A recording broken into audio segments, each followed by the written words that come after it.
Glider 7-4 launch and recovery procedures, maneuvers and flight. Let's delve into the essential aspects of crosswind landings and the use of slips.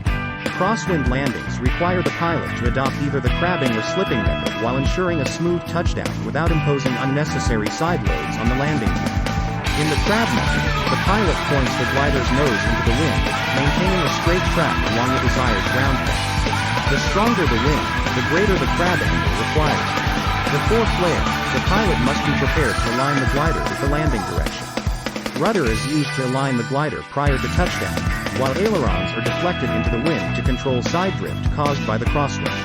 Alternatively, in the slip method, the pilot employs rudder and ailerons to slip the glider into the wind, preventing drifting downwind.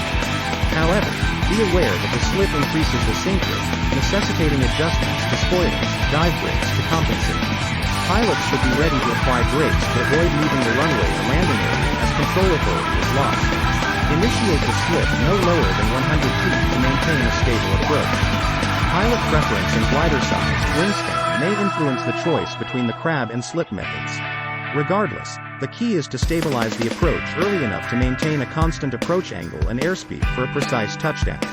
Common errors during the approach and landing phase include improper glide path control, misuse of flaps and spoilers, dive brakes, incorrect airspeed control, failure to stabilize the approach, inadequate correction for crosswind, improper touchdown, landing procedures, poor directional control during, after landing, and improper use of wheel brakes. Let's discuss slips in more detail. A slip involves a descent with one wing lowered, serving to steepen the approach path or counteract drift in crosswind conditions. Modern gliders equipped with spoilers, dive brakes provide an alternative to slips for controlling the angle of descent. Proficiency in forward slips is still essential for correcting landing approach errors. In a forward slip, the glider's direction of motion remains the same as before the slip, but its nose is yawed opposite to the bank, maintaining the original ground track. This is particularly useful for dissipating altitude without increasing airspeed, a valuable technique in gliders without flaps or with inoperative spoilers, dive brakes.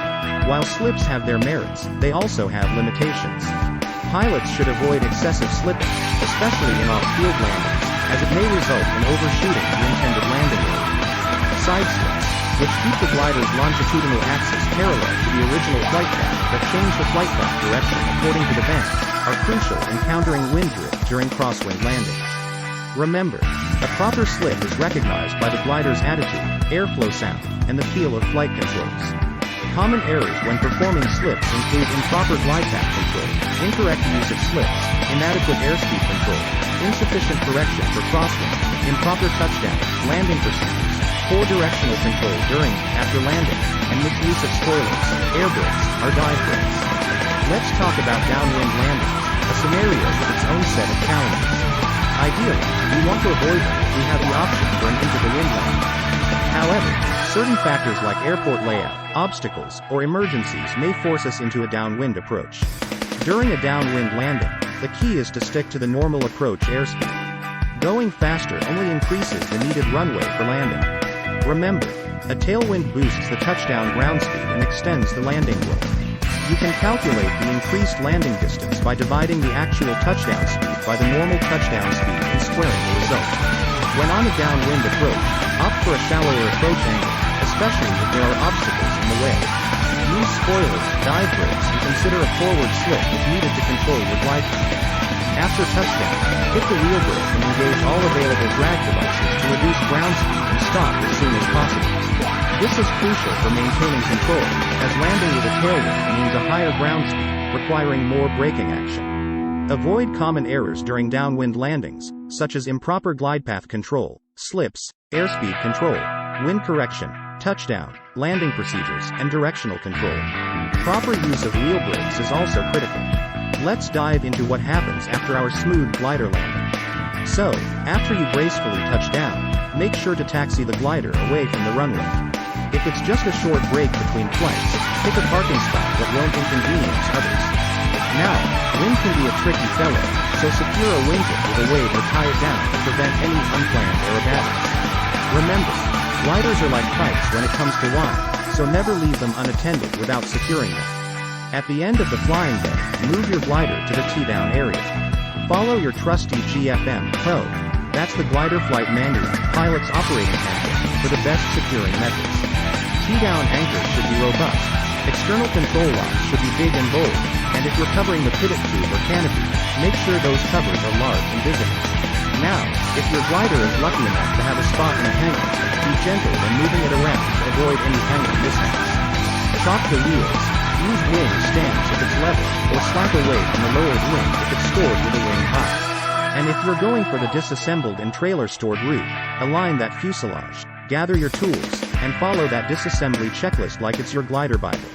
Load everything securely in the trailer, lock it up tight, and tie it down against the elements. And hey, don't forget to collect all your tools and leave the trailer shipshape. Now, let's switch gears a bit and talk about some nifty performance maneuvers. Ever heard of straight glides? Well, it's all about holding a steady heading and airspeed. Find a point on the ground, keep those wings level, and maintain a pitch attitude for the desired airspeed. Feel that airflow, listen for the wind noise, and, of course, keep things coordinated with a centered yaw string to slip skid ball. And when it comes to turns, coordination is the name of the game.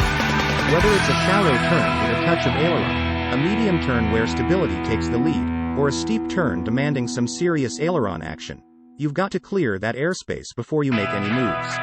Remember, it's the horizontal lift component that does the turning, not just the rudder. So, there you have it, folks. After landing and securing your glider like a pro, let's take to the skies again with some slick straight glides and graceful turns. If you click like and subscribe and leave a comment, we will provide a coupon for a free PDF download 1 of 9 ebooks. However, each individual can only download up to 1 out of 9 ebooks for free.